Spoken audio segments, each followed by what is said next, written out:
Yan mga kadayo, good evening. So gabi na kayo, ani kadaghan ang mga tao diri sa dayo.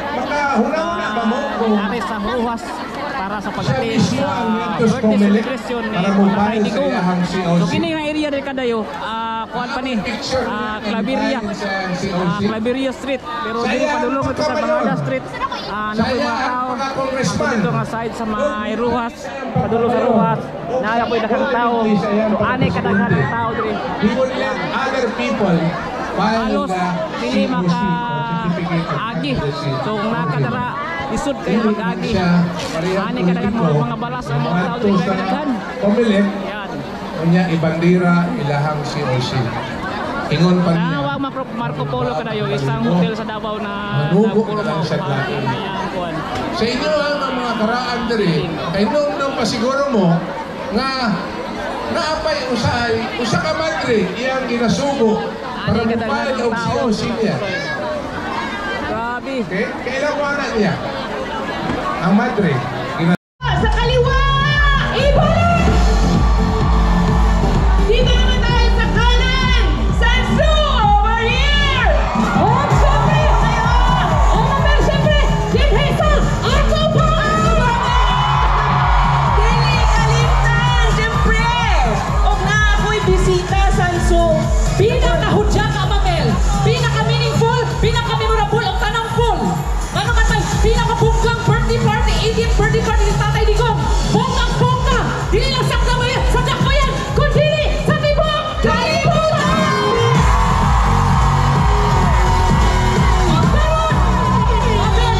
Dapat ba sabay ko tayo Mamel kaya para meaningful siya ito pag-introduce. Mamel, wala pa ni siya sa kauluhan o sa kapulisya pa lang ni sa atong dakbayan. Grabe ka humble! Grabe ka buutan! Ay doon naman akong trabahuan sa iyang opisina. Wala ba siya grabe ka humble si Sir? Ay, humble dyan tayo na si Sir. Ang blessing sa iyang kinabuhi. Isip usa, ha? Wala pa sa kamalunod, pero ato tahapon. Pero yung ihapon. Si Sir Haron, ay, ano na rin, ikan ko sa niladayan. Okay. Katuna po sa sadakbayan. Grabe ang iyahang paghigog Mamel. Proteksyonan ang seguridad sa dakbayan. Tungkol sa iyang maayo, misaka siya sa kauluhan. Na-bless na siyang maayo. Ang tibok Pilipinas, iya hatagang seguridad o proteksyon. Karon, andam na mo. Pero Mamel, ang pinakabongga kaayo nga dili na ko malimtan ang musunod para muhatag og mensahe para sa atong halangdong presidente o mayor. Wala siya mibiya sa tanang kalisod ni PRRD. Grabe yung kupa Mamel, nagpabiling likod o karon ato nang pila dapat sabay-sabay na Mamel. Ato nang ipalain ang waylain. Ladies and gentlemen, dakbayan sa Davao, ano yan na? Senator Ronald Bato de la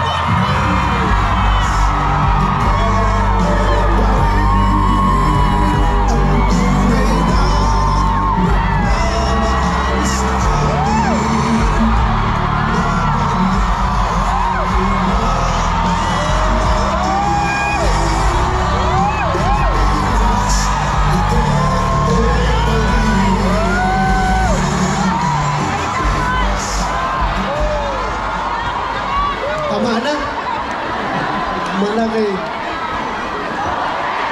mahurot akong luha pag-ibila. Ang tanan nabahilak sa mga panghitabo.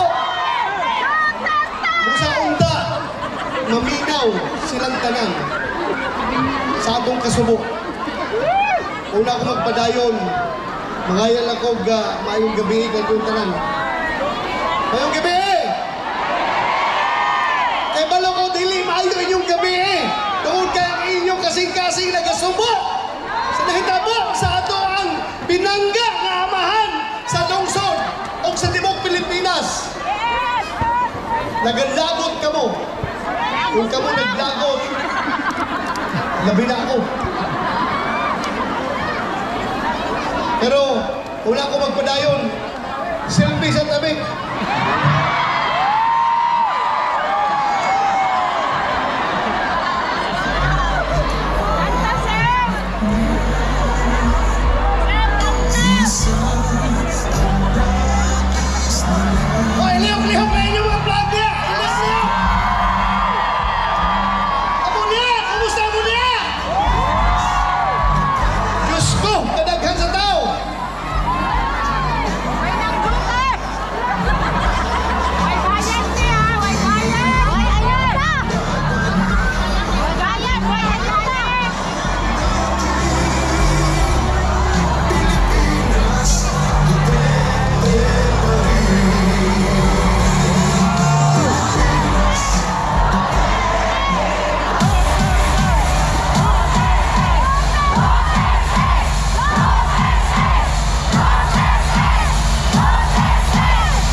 lang.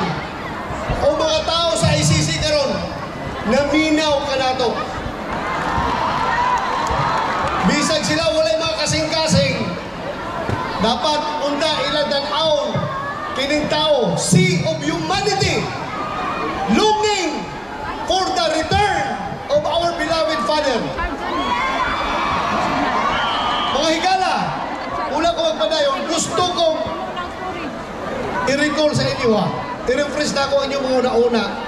Nihiling atong campaign sa war on drugs. Ang atong uplan tukhang. Kay balubog kamong taga Davao, na kay balubog tanan, kung unsa ang uplan tukhang. Gusto lang din ako nga balikon. Tungod kay mao kini. Mao kini ang hinungdan kung ano ang atong pinalagang presidente ato karon sa ICC. Ako Usman. Katong ako'y city director din sa Davao. Gisugo ko ni presidente. Sulti niya bato. Ang droga ayaw pasagdi. Buhata dia ang dapat nimong buhaton. So akong gihimo, nag-spray painting ko sa tanan balay, sa mga adik o puser. Gidala na ko dito. Gisuroy na ko ang mga lugar.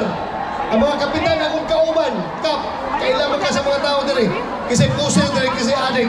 Atong markahan ang ilahang mga balay. Ningon ang krami. Gikusyon ko sa krami. Mali na imong gihimo, dili na maayo. Dapat undamon ninyo na. So akong giingnan si President Duterte, Sir, dili daw ni pwede na ito buhaton. Mali daw ng spray painting. So ato ni undamon, Sir. Maguna-huna ko o pamaagi unsaon na ito pagkampanya sa droga na dili na mo gamit ng spray painting. Tungod kay dunay isa ka barangay kapitan, akong giuban. Kailan mo ini nga barangay kapitan, di na ako paghito ng pangalan, kinamatay na to.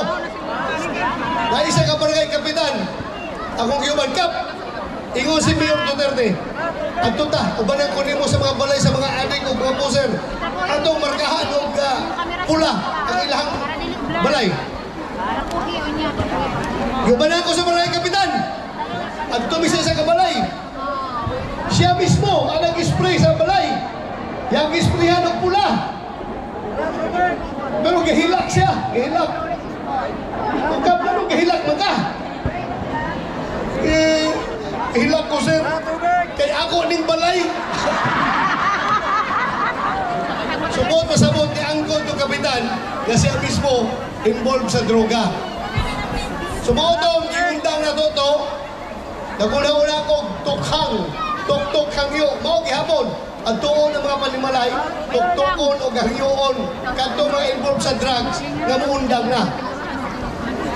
So, fast forward, nahimo siyang presidente.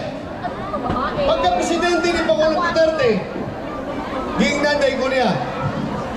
First day, sa iyang paglingkod, pagkaugma, wala siya lain nga giatinan, nga turnover, bisag unsa nga kabinete. Bisag unsa nga miyembro sa kabinete, wala na giatuan. Ang una niyang giatuan, ang akong turnover sa krami. Iadto siya dito nag-turnover. Pag turnover na mo, ningon siya. Nya, unsa man ba to? Naka-adjust na ka sa iyong kinabuhi. Nag-CPNP. Ingon ko, wak lagi sir. Ikaw po sir, naka-adjust na ka sa iyong magka-presidente. Kasi wak po. Unsa man itong buhaton sir? Mao gihapon. Buhaton nato itong war on drugs. Buhaton nato sa tibuok Pilipinas. Ang sulti pa niya sa kuha. Klaro pa kayo, siya. Bato, kaisa na ko mamahimong presidente. Kung ikaw po, kaisa na ka mamahimong CPNP. Busa, ang atong pagkapwisto karon, dili na atong kagustuhan. Kagustuhan ka na sa Ginoo. We are appointed by God for a purpose. Destiny na ito ni. So, buhato na ito, atong buhato. O sige sir. So, buhato nag-launch big war on drugs. Pagkatapos ini karon, nagbumalipayo na mga tawan. Bisag asa ka wadto, tibuok Pilipinas. Wadto ka sa sa mga Manila, Quezon City, ang mga tao mo doon kanako magpasalamat. Sir, daghang kayo salamat sa gihimo ninyo na war on drugs. Tungod kay kaniadto, hadlok mi mo gawa sa among panimalay kay nagkalat ang mga adik, nagkalat ang mga puser, nagkalat ang mga kriminal. Apan karon tungod sa war on drugs, baliktad na sir. Kami na ang libreng maglakaw-lakaw sa among karsada. Ang mga adik, mga puser, mga kriminal, mao na nagtago-tago sir. Usa salamat kayo sa war on drugs sir.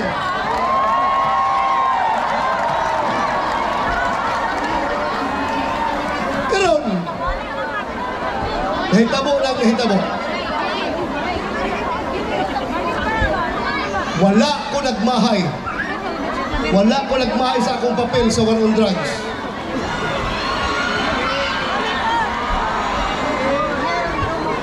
Maulaw, butaan na eh. Naog yun eh. Maulaw ta. Wala ko nagmahay. Tungod. Gihimo namon ni President Duterte ang war on drugs. Dili para kami magkakwarta. Dili para kami udato. Gihimo namon ni Pangulong Duterte ang war on drugs.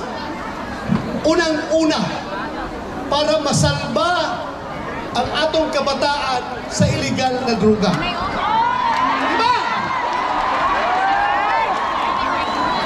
Ikaduha, hapit na our country was on the verge of becoming a narco state. Duna na yung klaro kayo. Ngano? Bisa magklaro kayo nga ilahan ang gibayulit. Ilan ang giyatak-yatakan ang atong konstitusyon sa Pilipinas. Ilag akong gihimo. Klaro kayo nga bisag ilang gibayulit ang Article 59 sa Rome Statute na mo'y gibasihan sa ICC para magpalabas ang warrant of arrest sa atong presidente. Wala nila gisunod. Ngano? Nagdali-dali sila para magbiyahe dayon ang atong Pangulong Duterte dito sa dahig. Bisag wala na nila gisunod ang mga proseso. Dan sa pagpanahon, pagpakita, pagpasibaw sa atong gibati.